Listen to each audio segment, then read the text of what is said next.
Hey, we're back, and today we're going to fight Flame Mammoth. I know I said I'd fight him a while back, but I decided to go instead with Spark Mandrill. Flame Mammoth is another one of the robot masters that you can start with. He's harder than Chill Penguin, but not by a lot. He's very manageable once you figure out his pattern. Anyway, way back when we fought Chill Penguin, I mentioned that if you beat him, something interesting happens. This is what I was talking about. Every boss in the game, except for two specific ones, I forget which ones they are affected if you beat one before the other. For example, if you beat Launch Octopus before you fight Sting Chameleon, his level will be flooded with water. Anyway, this is what happens when you beat Chill Penguin. Ice. Normally there's molten metal down here that can kill you instantly if you fall in it, but it's frozen if you beat Chill Penguin. This makes the level a hell of a lot easier. In fact, one of the more easy levels in the game. Not that any of them other than Launch Octopus are really difficult.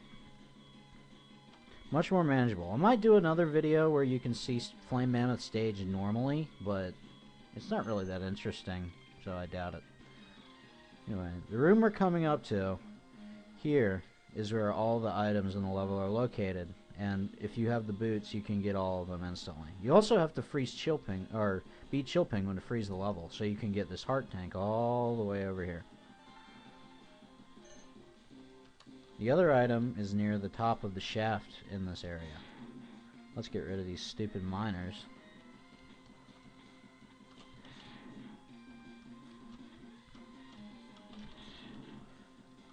There's quite a few of them. I'm not really sure why they're in this area. It makes more sense for them to be an armored armadillo stage. But whatever. Mega Man isn't made to make sense, I guess.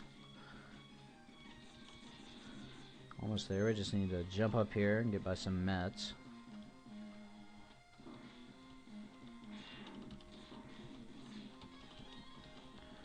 Come on, get up. Tricky little bastard. Fuck this. These blocks over here, you need the boots to destroy. If you wall kick on them, they blow up.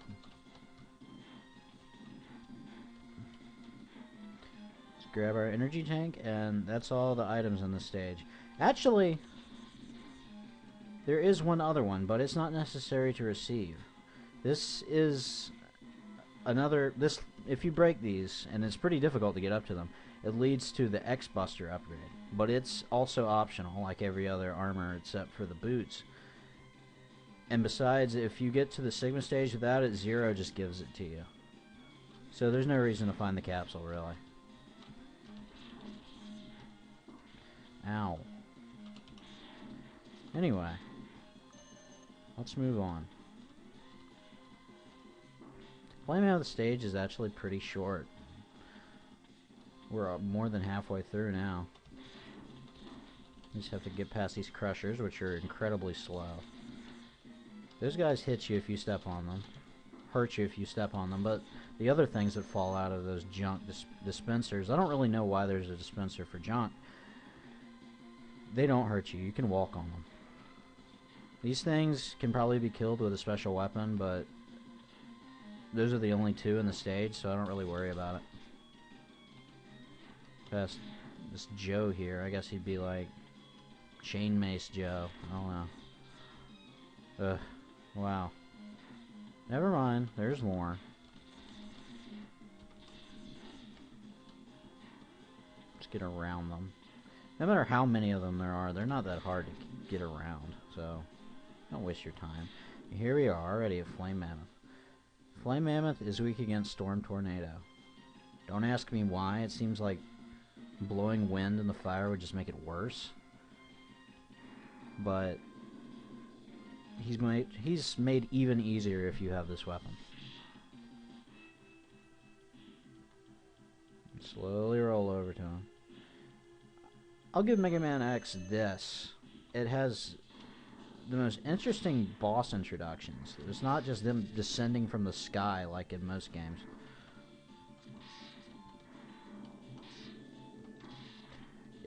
When Flame Mammoth jumps, when he hits the ground, he knocks you down, much like Gutsman does in the first Mega Man.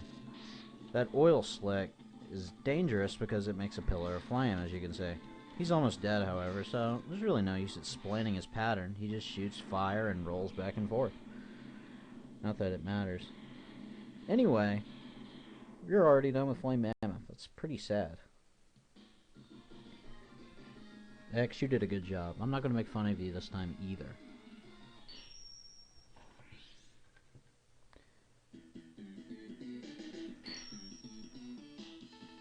We get Fire Wave.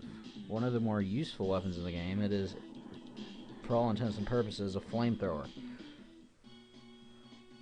It hits things very, very rapidly. Anyways, since we have a little bit of extra time, I think I'll show you that thing I mentioned earlier about farming energy. If you need to fill your sub-tanks, go here. Armored Armadillo stage. Now, you may remember the beginning where you go down a little mine shaft filled with bats. This is what I'm talking about. This is the largest concentration of these things in the game. And as I mentioned earlier, they drop a ton of energy.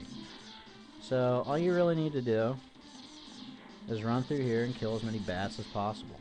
You'll fill your energy tanks up within about, at the most, 3 or 4 minutes maybe. I mean, sure, sometimes you get unlucky and they don't drop anything. But all you need to do is walk off the screen.